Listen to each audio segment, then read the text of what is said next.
Bonjour à tous. Pour ceux qui s'intéressent à l'actualité, vous savez sans doute que notre ministre de l'Éducation nationale, Jean-Michel Blanquer, est en train de travailler à un projet de loi qu'il a nommé pour une école de la confiance. Cette actualité m'a donné envie de partager avec vous autour de cette question de la confiance. Qu'est-ce que c'est que la confiance et comment ça se construit? Le mot confiance vient du latin cum fidere, c'est-à-dire cum ensemble avec, et fidere fier. Confier, c'est remettre quelque chose de précieux à quelqu'un en se fiant à lui et en s'abandonnant aussi à sa bienveillance et à sa bonne foi. En effet, la confiance est quelque chose qui ne se décrète pas, la confiance, ça se construit.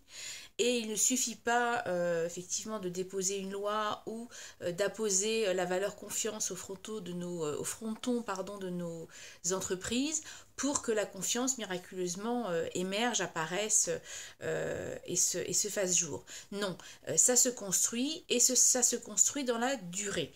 Alors ça peut prendre plus ou moins de temps évidemment suivant les parties prenantes.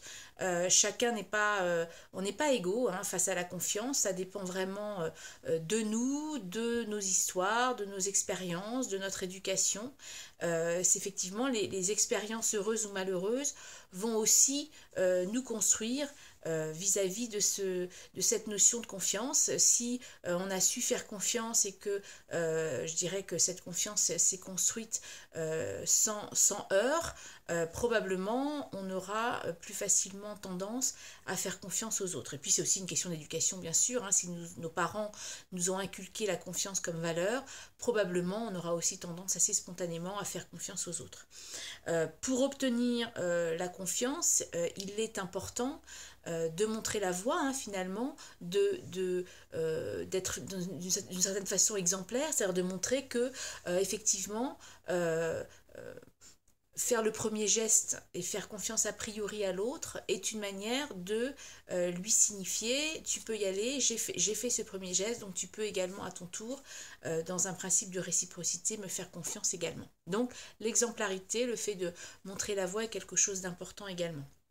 Alors maintenant, je propose de voir quelles sont les conditions de la confiance. J'en vois trois principales que je vais vous développer maintenant. Alors la première condition, c'est la notion de risque. Alors c'est vrai qu'accoler la notion de risque au concept de confiance peut paraître étonnant, voire détonnant, et pourtant c'est une réalité. C'est-à-dire que faire confiance, c'est en fait, au fond, prendre le risque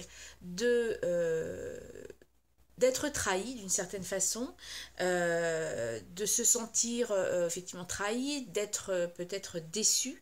Et donc ça suppose d'être intrinsèquement suffisamment costaud, je dirais sur le plan psychique, pour pouvoir supporter le risque effectivement d'une trahison. De ne pas se sentir complètement démuni ou de s'effondrer parce que l'on aurait été trahi. Alors c'est non seulement se sentir fort soi-même, mais c'est aussi que la relation qu'on a nouée avec la personne soit suffisamment solide et pérenne pour qu'elle puisse accepter et survivre quelque part aussi à cette trahison, si trahison bien sûr il y a. Alors on sait que parfois certaines personnes ont tendance à accorder une confiance aveugle à tout le monde et ce sont des personnes qui étonnamment d'ailleurs, peuvent parfois, alors qu'elles ont été justement trahies ou déçues, rompre brutalement la relation. Donc là, on est dans quelque chose qui peut être un peu symptomatique, c'est-à-dire que je m'en remets à l'autre et je donne tout à l'autre, en attendant de l'autre évidemment la réciprocité, et c'est souvent un signe d'une certaine vulnérabilité, ou en tout cas le signe de ce qu'on pourrait dire un moi assez faible, qui fait que lorsque l'autre n'est pas à la hauteur de mes espérances, ne répond pas à mes attentes, eh bien, je ne peux pas continuer à poursuivre le lien avec cette personne. Donc c'est probablement là aussi, d'une certaine façon, alors le mot va être un peu fort, je vais utiliser des guillemets, mais une forme de pathologie ou de dysfonctionnement au niveau du lien à l'autre, hein, quand on fait cette confiance aveugle et qu'on rompt brutalement lorsqu'on est trahi ou déçu. La confiance, comme je l'ai dit dans une précédente vidéo, doit être non pas aveugle mais lucide, hein, c'est-à-dire qu'on l'a vu, on fait le premier pas, on tend la main, néanmoins on n'est pas bêta, c'est-à-dire que si en face la personne nous trahit ou rompt la confiance, eh bien on saura en tirer les conséquences pour pouvoir, soit effectivement, pourquoi pas, rompre le lien, mais on peut le faire de façon, je dirais, propre et respectueuse, ou reposer peut-être les conditions d'une confiance à venir et donc renouvelée. Donc ça, c'est à voir effectivement dans chacune des situations singulières. Donc on a vu qu'on pouvait être trahi, qu'on pouvait être déçu, et que c'était important d'en tenir compte, de l'accepter, hein, ça fait partie, je dirais, de la confiance. Mais il y a autre chose aussi, c'est qu'on peut perdre le contrôle, les choses peuvent nous échapper aussi, et surtout quand ça ne se passe pas évidemment comme on l'avait imaginé, prévu ou peut-être rêvé. Et donc c'est important là aussi, quand on veut faire confiance à l'autre ou aux autres, d'être dans une forme de lâcher prise qui est à mon sens étroitement liée évidemment à la confiance. Ça, c'était la première condition, donc la question du risque. Deuxième condition, c'est le fait d'avoir conscience et d'avoir accepté ce qu'on va appeler l'interdépendance, c'est-à-dire une dépendance mutuelle et partagée. C'est l'idée qu'il est important de comprendre que l'on fait partie d'un même système, d'un grand tout, qu'on est tous liés, qu'on a tous besoin les uns des autres et que tout changement initié, impulsé par un des éléments du système va avoir une incidence plus ou moins importante, plus ou moins rapide et à plus ou moins long terme sur les autres parties du système, donc sur le système dans son ensemble.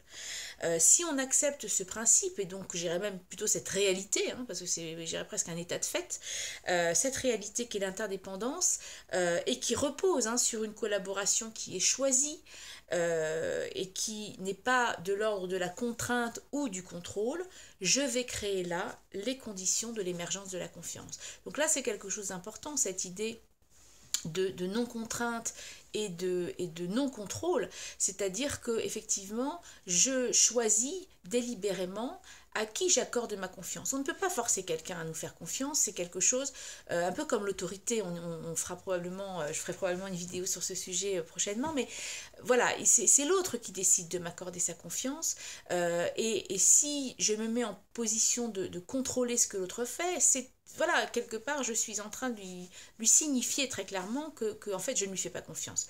Donc ça, c'est vraiment un sujet important et d'autant plus important qu'il est, à mon sens, central aujourd'hui dans l'entreprise. Je travaille beaucoup avec les entreprises, avec les managers. Il faut vraiment comprendre ça et l'entendre, hein, et l'accepter, bien sûr, que la confiance est quelque chose qui se construit, quelque chose qui émane de celui qui s'en remet à moi et qui me fait confiance. Et le contrôle ne devrait pas faire partie, je dirais, de l'équation de la confiance, clairement. Le troisième et dernier point en termes de conditions d'émergence de la confiance, c'est le fait que la confiance est fragile. On a vu qu'elle était longue à se construire et malheureusement, elle peut se déconstruire ou se détruire, je dirais, voilà, en une fraction de seconde presque. Un mot, un geste, un regard, une action, bien sûr, peuvent rompre le lien de confiance. Donc ça suppose d'être très vigilant à la fois dans la façon dont on va la construire, mais aussi dans la manière dont on va entretenir cette relation de confiance. Donc préserver ce lien, et ça présuppose aussi d'adopter, je dirais, des valeurs, mais au-delà d'attitudes et de comportements tels que l'authenticité, la fiabilité, la bienveillance, le respect, l'empathie, et probablement d'autres encore, qui sont pour moi vraiment le terreau de la confiance. Et là encore, c'est quelque chose qui se travaille dans la durée. Ça fait partie pour moi aussi des compétences que l'on peut développer. Je dirais dans le cadre par exemple de cohésion d'équipe, c'est des choses sur lesquelles, des concepts et des notions et des réalités sur lesquelles on travaille pour justement faire en sorte de, un peu comme le jardinier, quoi, de préparer le terrain qui va permettre ensuite à la confiance d'émerger et de grandir. Euh, voilà ce que je souhaitais partager avec vous sur ces questions-là. Je pense que vraiment, la confiance fait partie vraiment des choses qui sont mises à mal aujourd'hui, que ce soit au niveau de la société dans son ensemble, mais également de nos entreprises. Et je pense qu'il est vraiment impératif qu'on se penche sur cette question, qu'on y travaille et qu'on y travaille ensemble, avec l'ensemble des parties prenantes, vraiment en s'appuyant sur ce que moi j'appelle l'intelligence collective, hein, c'est-à-dire vraiment en s'appuyant sur les bonnes volontés, sur la force du groupe, sur cette émergence de créativité aussi qui peut émaner de ces collectifs de travail, lorsqu'on en prend soin et lorsqu'on les respecte et qu'on leur fait confiance justement sur leur capacité à, à travailler sur ces questions-là vraiment ensemble. Voilà, je vous remercie beaucoup et je vous dis à très bientôt. Au revoir.